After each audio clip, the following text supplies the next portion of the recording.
国际消息的部分，咱要来关心的就是这美国伫咧掠到委内瑞拉前总统马杜罗了后呢，随对这石油资源来表达因的立场。这 Trump 是宣布委内瑞拉临时政府呢会甲3000万到5000万桶的这个原油交予美国，而且会用市价来交易。也有伊也经过这代理总统罗德里格斯，若准无配合，安尼恐惊会互伊变作是后一个马杜罗。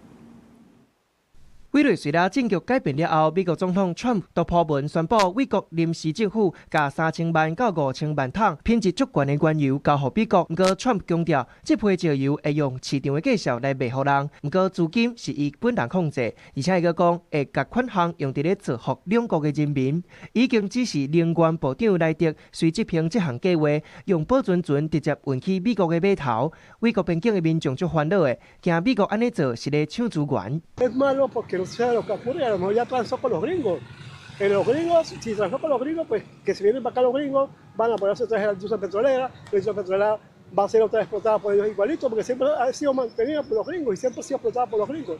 希望 Trump 俄罗代理总统罗德里格斯是友好的朋友，不过嘛有威胁。Trump 明确表示，罗德里格斯必须要确保美国摕到美国足大石油量的完全准入权。美联社分析指出 ，Trump 已经把民主选举放伫咧第二重要的位，即卖目标是能源利益。罗德里格斯恐惊共这个时间会面临国内国外拢爱烦恼的困境。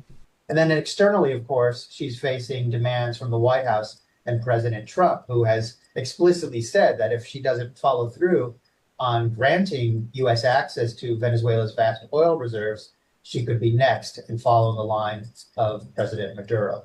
为了进一步落实能源政策 ，Trump 预计伫咧拜五伫海澳庄园甲足侪石油的头家高层见面。会议重点除了讨论委内瑞拉石油的运送甲安怎链，嘛包括美国未来能源开采计划。也若 Trump 强硬做法，伫咧国际嘛有真侪反对声音。La operación en Caracas supone un precedente terrible y un precedente muy peligroso, un precedente que, por cierto, nos recuerda a agresiones pasadas. Y que empuja al mundo a un futuro de incertidumbre y de inseguridad.